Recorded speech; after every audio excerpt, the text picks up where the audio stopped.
Muda haukuchukua sana, mpango wa kumuua Daudi ukathibitishwa. Yonathani alimkimbilia Daudi usiku, akiwa amejifunika koti kubwa la kizamani. Daudi, baba yangu ameagiza watu wake wakumalize usiku huu. Huwezi kurudi nyumbani. Matakiwa kutoweka sasa hivi. Daudi hakusema neno. Alimkumbatia Yonathani kwa nguvu.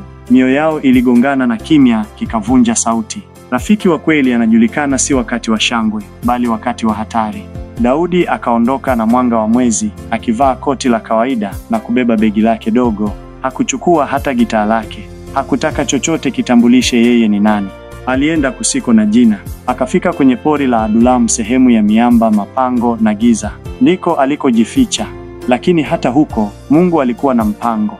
Daudi alipokuwa akikaa kimya, macho yakitazama anga ya usiku, alianza kusikia kelele. Sauti za watu waliokuwa wakimtafuta. Lao walikuwa watu waliokata tamaa, waliotoroka maisha ya dhulma, wanaume waliokuwa na deni, waliokosa tumaini, walioteseka chini ya mifumo ya kikatili. Walikuja kwa Daudi, wakaomba kuishi naye. Wengine walikuwa vijana wa mitaani waliotengwa, wengine walikuwa wazee waliodharauliwa. Daudi aliwatazama, akashangaa. Bwana, hawa ndio watu wangu? Na sauti ikamjia, ndiyo, hawa ndio ninakupa. Sio jeshi la kisiasa, sio watu mashuhuri, lakini hawa ndio wanaume nitakaowafinyanga kupitia wewe. Mtajificha leo, lakini kesho mtakuwa nuru. Hapo ndipo Daudi alianza kujifunza uongozi wa kweli. Alikaa na watu wake, akawafundisha ibada, akaandika nyimbo, akawaonya dhidi ya tamaa, akawafundisha kupigana kwa haki si kwa chuki. Na kwa mara ya kwanza, Daudi akaanza kuelewa. Mungu huchagua watu wasiotegemewa ili atimize yasiyotarajiwa. Lakini mtaa wa Bet kijijini haukubaki kimya. Sauli, sasa akiwa amekasirika zaidi, aliwaita wachawi wa mtaa, viongozi wa dini waliomilikiwa na woga, na baadhi ya majasusi waliokuwa marafiki wa Daudi zamani. Akatangaza, nataka kichwa cha huyo kijana, na yeyote anayemsaidia awe adui wa mtaa.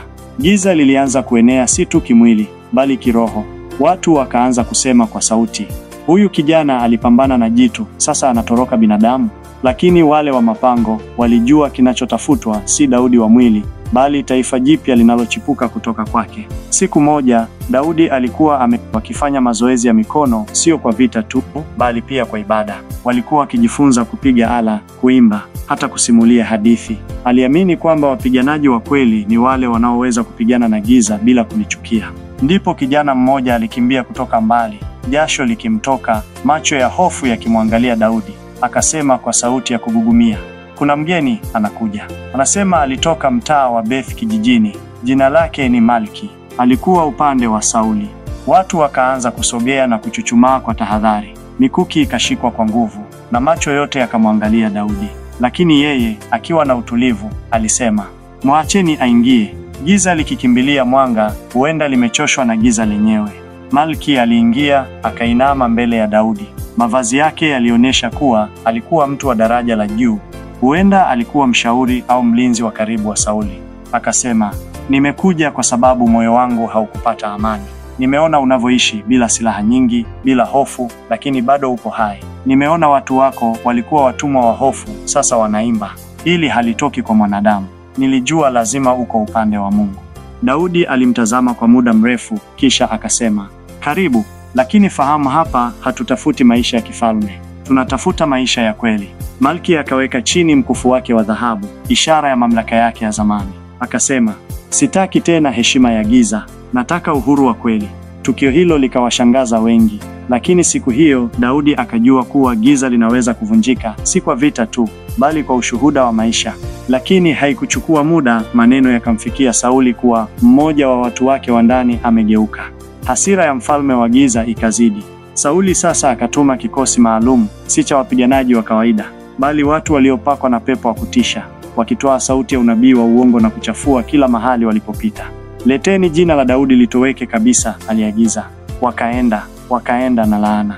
Wakafunga kila mtaa uliokuwa na kumbukumbu ya Daudi. Wakaandika maandiko ya kifo kwenye milango ya waliomsapoti. Wakaanza kuvuta watu wake mmoja mmoja kwa hila. Daudi alikaa kimya usiku huo, akimwambia Malki, mapambano haya hayapo tu kati ya mimi na Sauli. Yapambana na hofu ambayo imejificha mioyoni mwa watu. Malki akamuuliza, je, utarudi Beth kijijini siku moja? Daudi akatabasamu kidogo, nitarejea, lakini si kama kijana aliyemshinda jitu.